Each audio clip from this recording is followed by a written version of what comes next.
But I just want to say one thing about last night. Yeah. Yes, it was 65-7. I think it was closer than the score indicated. In the first half, you couldn't even say that. Maybe in the first quarter, the score was. There was a moment in the first quarter. Yeah, did it really feel like a 65-7 beatdown? To me, it was more like a 49-7 feel to it. I'm sure Sonny Dykes and TCU will take a lot of solace knowing that to you it only felt like a 47-7. Maybe it had a 52-3 feel. 65-7, no, way closer. They really poured it on last night. I guess the motto for the team was "Leave no doubt." Kind of wish I knew that before I placed any bets last night. Yeah. But you know what? Georgia deserves everything today. They deserve it all. They deserve all the accolades. Stetson Bennett, we're going to talk about whether or not he should get a statue outside of the stadium. At Georgia, Kirby Smart, Jalen Carter, everybody deserves the flowers. But may I please stop? I can't go this far and say that now Georgia has become the new Alabama. I can't do that. I can't go that far. Why not? Because Alabama might have been the last team to do this, but the 6 titles in 12 years for Nick Saban at Alabama, that is not where Georgia is now. Georgia's doing great, by the way. Like, this is not an indictment on Georgia. I'm just saying you have to do more, and forgive me for being that person today, but you have to do more if you're all of a sudden going to become Alabama. Now, this was a hilarious moment. If you were still watching at halftime, because the game was out of hand. But David Pollack was on the ESPN set, and he was sitting right next to Nick Saban, and drops this. Georgia, obviously, you've seen in the past couple seasons now, really, they've taken hold of college football. They've done an unbelievable job. This is a young football team. This isn't an old football team with a bunch of guys lose. Now, listen, the NFL can take its chunk out of any team, but they're the top of college football. But what is Nick Saban going to say? Georgia just won 2 titles. No, he's not going to say anything, but he absorbed that. It was just like, oh, I'm coming for everybody. I feel like that moment, not that Pollack intended it. This was not, he was just saying the truth. But I think that Saban took that and will now use it as fuel to go on some kind of a rampage. By the way, according to 24/7, the rankings, Alabama has the number 1 class right now in terms of 2023. They have 7 5-star recruits, to Georgia's 2. And Georgia's it's an amazing team. This is an all-time run, but I can't put them on the Alabama level yet. That being said, where do you think Alabama's been the last 3? I think they've been number 1 2 out of the last 3 or 4 years. Sure. So that's not a big deal. You said 6 in 12 years, right? They already have 2 down, and unfortunately, they have this JV schedule next year. They have an incredible chance to get there next year because Alabama's going to be down next year. USC's not ready to go. Ohio State's going to be down next year. So really, I don't even know who their competition is. Wait, why is Alabama going to be down next year? They're losing the number 1 and number 2 pick in the entire draft. Well, but it's still Bama. Yeah, I know, but this I've been reading a lot of look ahead draft, and they're look at rankings for next year. Alabama's not in the top 3 of anybody. Okay, well, can I just point out they're like 6 or 7, and every other year they're 1 or 2. Can I point out how absolutely dead wrong we all were about Alabama this year? Yeah, but when we thought they were going to run the table, this was going to be an all-time Bama team. So they're going to improve by losing Bryce Young? What does that mean? It could be different. Just like Kirby Smart was talking about how last year's Georgia team is probably more talented than this year's, but this year's Georgia team wouldn't be denied. He said they just had a different vibe, different feel, different whatever. And maybe you're also looking, is Tennessee going to be the same team as they were? What's going to go on with LSU? There's going to be some other, I guess for Tennessee it would be different, but you understand what I'm saying. For Alabama, this could end up being they're never going to be under the radar and they're never going to be underdogs, but Georgia now, they are the hunted, right? And where Alabama, who came in with everyone saying they were going to be an all-time team and fell short, now maybe the script gets flipped a little bit. I hear what you're saying. And they kind of come from motivate. Yeah. But I think that I will do a show about it. I'll bet you this is next year will be the lowest Alabama AP ranking in 10 years. I will bet anything.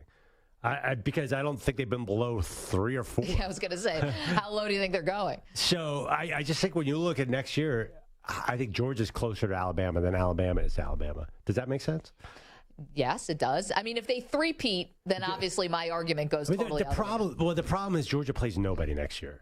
So they're almost definitely going to walk in the SEC title game. They have one game against Tennessee. That's the hard game. Yep. Other than that, things just fell perfectly.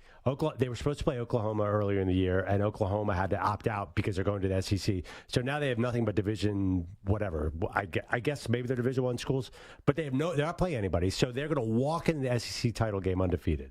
They might lose that one, but they're still in the Final Four. You just don't know. To get a guaranteed trip to the Final Four is going to be huge for this team. I don't know who the quarterback is. I don't know who the new defensive start. Well, there are some young studs that are crazy on defense, but they're going to be fine, and they have a chance to go 3-3, which is a good start on your way to 6-12. Listen, if they do the three-peat, obviously everything gets blown out because no one's ever done that before. But I would think that, think of also how close Georgia was to losing to Ohio State.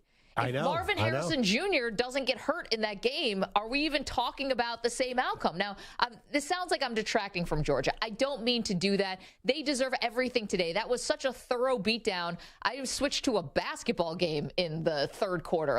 I just couldn't watch it anymore because it was non-competitive. But at the same time, you're telling me the gold standard of Alabama, just because you've won the back-to-back, which is not a small feat, but you've won back-to-back because your 25-year-old quarterback came back to give you stability at that position. I don't think that means you've hit the level of Alabama yet. Well, one thing about Alabama's run, those 6 titles, they weren't all easy by any means. There were some dogfights to get to those. So Georgia, just getting your shot in the Final Four gives you a great chance. I think they could do. They have so many resources too. I don't want to say this issue. There's an issue. Nick Saban's in the 70s. I think that I don't know how much longer he's going to want to do this. I know he wanted to try TV at one point. I thought he looked good on TV last night. I think he's great at TV. He'd be amazing at TV. I just think that if Nick Saban moves aside, I think honestly they might at some point have a bigger problem with Brian Kelly at LSU. And Josh Heupel at Tennessee. I just don't know that they'll probably win 1 or 2 more before Saban leaves. They might win 1 more, but I think Georgia's going to have a shot moving forward. They have so many resources. They have so much money, and it's the SEC. One thing you will agree with me, the SEC is obviously once again separated themselves from the rest of the sport. Yes, I mean, I pounded the table for TCU all season. Well, I wanted them in. I used the power of my microphone, whatever that could be, to try to give love to the Horned Frogs. And they gave us an all-time great semifinal, right? All-time great game against Michigan. But the way they got beaten last night, I couldn't help but think this has detracted from the story. Now, listen, not everything in life is a storybook. It doesn't always end like that. We all know it. We're adults. We get it. But that type of thorough beatdown, how do you say that the season, it ends with with a wet fart. I don't know what else to call it. And they accomplished so much this year, and they deserve all the accolades. But how am I supposed to feel? I just watched them get shellacked. They were barely in that game. How many active coaches have won a Final Four game? Not a lot. Very few. 7 maybe. So I feel right in the moment it feels like they didn't achieve something, but I think 65-7 is a bad look. But I feel like this is an incredible achievement for TCU. To come in to get the national title, to win, to beat Michigan, a really good Michigan team, who, by the way, is I'm telling you right now, Harbaugh is saying in Michigan, they have a open pathway to the national title next year. He's not going to leave that. Perloff, he's literally interviewing with the Broncos. It could be happening right now. He interviews all the time. The Broncos seem to want Dan Quinn. I just think, okay, they could have had Dan Quinn last year. If you think that Georgia is not this guaranteed thing, who's stepping in the way of Michigan next year? They're the only team that has everyone Ohio State. Ohio State's losing their quarterback. That's just on its. Listen, everyone's losing their quarterback. But you saw and Michigan is one of those teams, but it's Alabama and Georgia and Ohio State. And you could tell last night, the athletes are just different. Yeah, no, they're just different. And for as great as TCU was with the upperclassmen and with some of the transfers on defense, the guys, the athletes were just so much better on Georgia. Stetson Bennett was throwing to wide receivers. There wasn't a defender within the camera shot. But again, I actually wonder about that. What does that have to do with athleticism? It's not like they beat the quarterback by 20 yards. There was clearly a blown coverage. Yeah, or just game plan. Honestly, combo. I told you all season, I don't think TCU is that good of a team. You were right. But they beat Michigan. But that's what I don't understand. They beat Michigan, who pounded Ohio State, who should have beaten Georgia. Georgia, yeah. So that's the thing. I think if TCU and Georgia played 10 times, I don't think it's 65-7 every game. They're not that much. They're not 57 points worse than Georgia, are they? It's going to be tough to convince me after what I watched last night. Yeah, but Georgia should have lost to Ohio State. I think TCU could have beaten Ohio State. I mean, if it was TCU, Ohio State, who knows? It's a crazy sport. Balls bounce funny. Momentum gets going one way or the other. I didn't think Max Duggan played really well last night. That's obvious. I think that's an understatement. I was following one over-under. It was 31 positive yards rushing. Yeah. He ended up at minus 38. That's not good. The Stetson Bennett, where you and I hemmed and hawed, like, is he going to have 12 and a half rushing yards? He had it in 4 minutes into the game. I know. It was unbelievable. Goes to show what we know. 855-2124-CBS, 855-212-4227. Our logic was sound. TCU didn't hold up their end of the bargain. Want to hear from you. Georgia as the new Alabama, yes or no? How do you feel about that? And then Nakobe Dean, right, was the person who tweeted this? Eagles linebacker. And this got you really pumped. Yes, he called for a Stetson Bennett statue outside the Georgia Stadium. I think this guy's earned a statue. I don't think there's any debate about this. Kirby gets a statue. Well, I don't know. Do active coaches get statues? Does Saban have a statue? Probably. I don't know if Saban has a statue. Did Spurrier? Spurrier does have a statue, but I don't know. I don't know if it was while he was still coaching at Florida. We got to get into our statue. Saban has a statue. Saban does have a statue. Yeah, I don't know. Do you need a Kirby Smart statue now? He's just starting. I would go with Stetson Bennett's done finally. So give him a statue, right? Stetson Bennett, does he have a statue within what? You do that within 6 months, a year? Then again, there are other famous Georgia players. Do they have statues? Georgia's full of famous players. Yeah. That's what they do. Send guys to the next level, and they're incredible. I don't want any phone calls on this man, but is there a Herschel Walker statue? I didn't want to open up that. But he's an all-time great player. Let's see. Oh, I think we got one. Anyway, and let's not make it a Sean Taylor Washington Commanders statue. No, it has to actually, someone has to put thought into it, and it actually has to exist as a sculpture. Wait, so I think this is our statue rule. If you're the quarterback, 2 national titles, Tim Tebow level, you definitely get a statue, right? I think you definitely get a statue. I'm wondering, why isn't Stetson Bennett a sure thing to play in the NFL? I don't understand where this is coming from. He's got size issues. So does Bryce Young. Yeah, but Bryce Young has done so much more. Okay, Bryce Young's a better player. Of course, I'll give you that. Yes, hence the draft position. That's sort of what they're looking at. I'm watching Skylar Thompson. I'm watching Josh Dobbs. Those guys were both undrafted. Exactly your point. No, but I'm saying I'm looking at the quality of backup quarterback or even third-string quarterback in the NFL. Yeah. And I'm thinking Stetson Bennett is better than those guys. Better than those guys. But I don't understand. We're talking about the draft, though.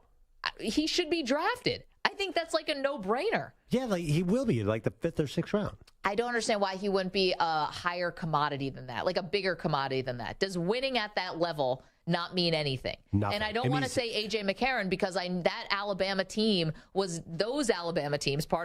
were built just on like run and defense. Stetson Bennett actually does. He passes the ball. They have explosive plays. Yeah, A.J. McCarron definitely threw more touchdowns than Stetson Bennett. Well, maybe that team was better.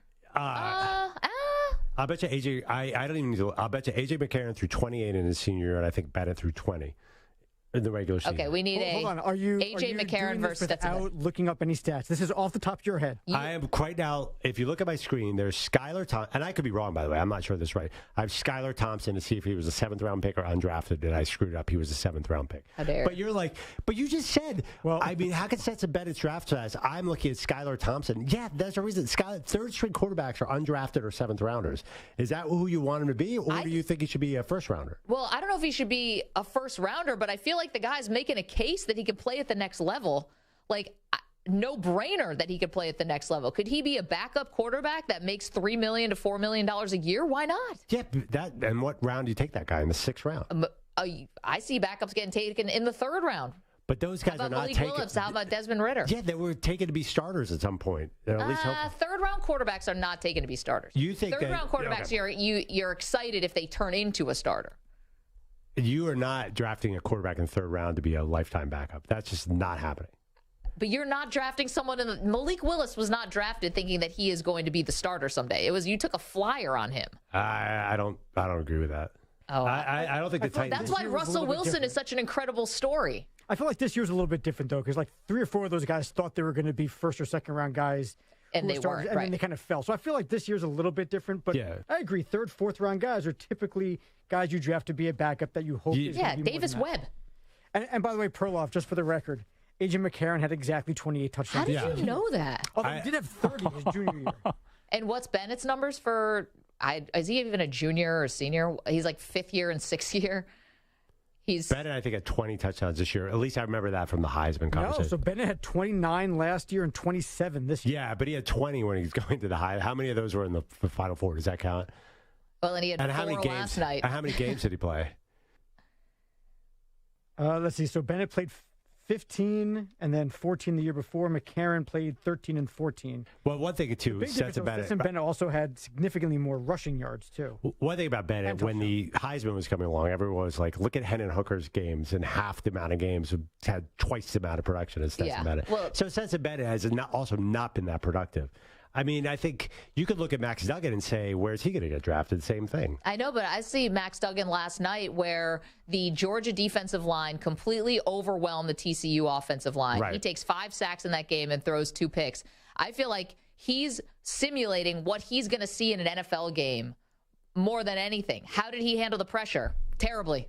Unfortunately, he played a really bad game. So if I were thinking about Max Duggan as a backup, I would be concerned about that game. I'm not saying he can't get better, he can't learn from it. Of course he can. I would think I would be concerned. I think Duggan might go higher than Bennett, just because he's bigger. Show bet? Yeah, I'll do a show bet. Who I gets don't drafted know. higher, Max Duggan or Stetson Bennett? Yeah, I mean, I'm basing this on nothing, but I just feel like, and I have to see them. I think Duggan's just a little bit bigger. Bennett's small. That's the issue. And I know Bryce Young is small, but Bryce Young can sling it.